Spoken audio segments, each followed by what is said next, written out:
Hi there, hope you're having a pleasant day wherever you may be. I'm going to check out some petroglyphs. I'm at the Volcanic Tablelands near Bishop, California.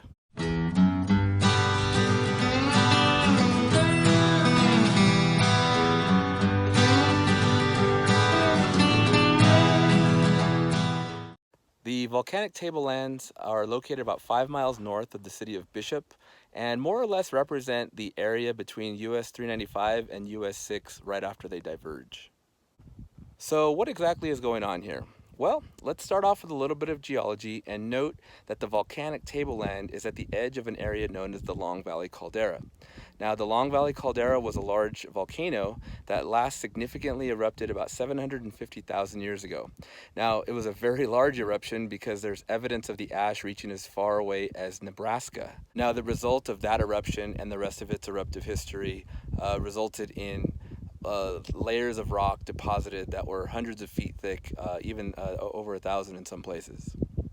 Now fast forward to about 8,000 years ago when the descendants of the Paiute-Shoshone people inhabited the Owens Valley, and they saw the dark colored rock and pecked away at the surface, revealing a lighter color beneath into various shapes and symbols that we now know as the petroglyphs.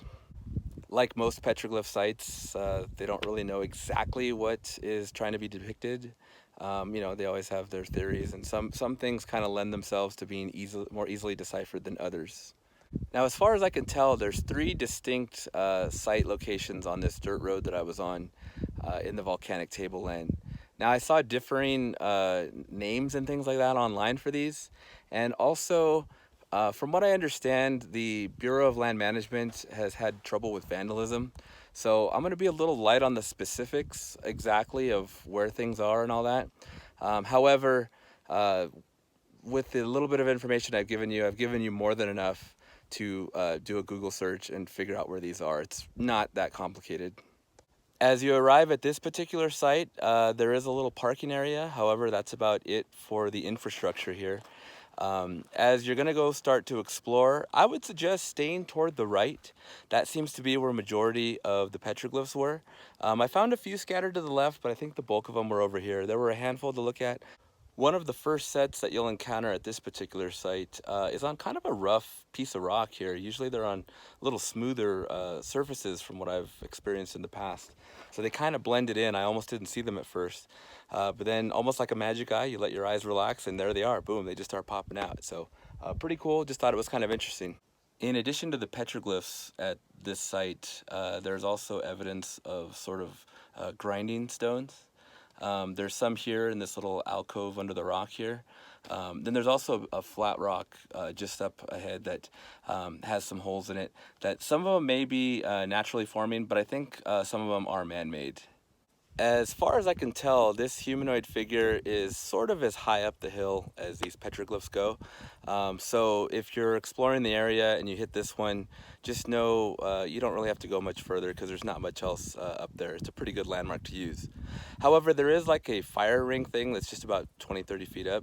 So if you want to take a look at that, that's there. So this site appears to be a little different from the other one, where the other one was kind of on low-lying rocks and kind of an open area. These are on the side of a hill on kind of large, flat facing rocks, and a lot of petroglyphs sort of clumped together. So instead of having to walk around hunting for the petroglyphs, they're all kind of neatly packaged for you right here, which is great. You get to see a lot of them in a short amount of time. And I've also spent considerably less time looking for them at this site than the last one. Now looking at these, they do appear to be a little more intricate. Now that could just be that there's a bunch of them clustered together, so I'm just kind of overwhelmed by it all. And to me, it just appears to be more intricate, but hey, they fooled me. Now, one of the drawbacks of this particular site is that this is about as close as you can get to them, because even though there aren't any signs to say that you can't go up to them, they do kind of make it pretty clear that no, stay a distance, which is probably why there doesn't seem to be quite as much vandalism on these ones. At least from this distance, I don't see as much. Now, if you're a little bummed that you can't get really close to these petroglyphs, don't fret. There's a little panel here that you can walk right up to. Again, be respectful, but you can get right up to these. So here at the third and the northernmost of the 3, there's it's kind of deceptive. There's a whole trail that kind of goes around this big rock formation, And I walked the whole trail, and I'd say a good 2/3 of it didn't have any petroglyphs that I could tell. There's two little spots that have the wooden barriers at different sides. Stick to around those because that seems to be where the bulk of the petroglyphs are. Now, unfortunately, this one I think is a little more easily accessible, which makes me think that there is a little bit more vandalism.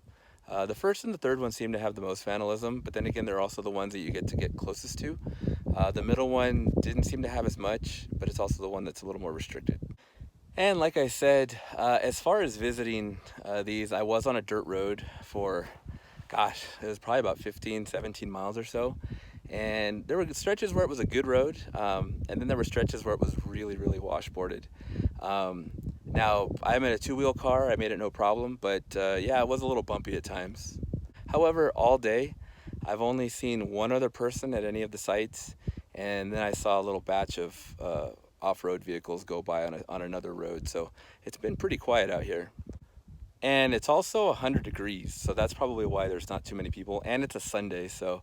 Now, as you're walking around the sites, just be mindful. This is sort of a desert condition. There are rattlesnakes out here. I haven't seen any myself, but I've seen a handful of rabbits, a handful of lizards. As a matter of fact, two of the rabbits have scared the crap out of me. Different rabbits, different spots. But I startled them and they startled me, so. All in all, I was pretty satisfied with the experience. It was a little bit off the beaten path. It was really, really hot today. But it would have been nice to get a little bit more information. However, I understand why they're hesitant to promote this area too much, especially with the little bit of vandalism that I have seen. But from what I understand also, I believe in Bishop, there is a Shoshone Paiute cultural center that offers a little background on their way of life, and I think it sheds a little light on these as well. So something to keep in mind in a post-COVID era. With that said, I hope you had a good time checking out these petroglyphs at the Volcanic Tablelands. Hope you learned a little something, and maybe it encourages you to come try to find them yourself. So with that said, I guess I'll see you on the next one. As far as I can tell, the Bureau of Land Management has somewhat of a tricky relationship with the petroglyphs in the Bishop area. On one hand, they seem to not acknowledge their existence. Yes, there's a parking area, but there's no signage, there's no kiosks. All there is one sign that says, this is an archaeological area and don't tamper with anything. On the other hand, they do have information on their website that indicates that these do exist. It gives you a little bit of history. But the primary reason of all that is because of vandalism. Unfortunately, these have been prone to vandalism over the years. So I think that kind of forced their hand to kind of turn it into an open secret.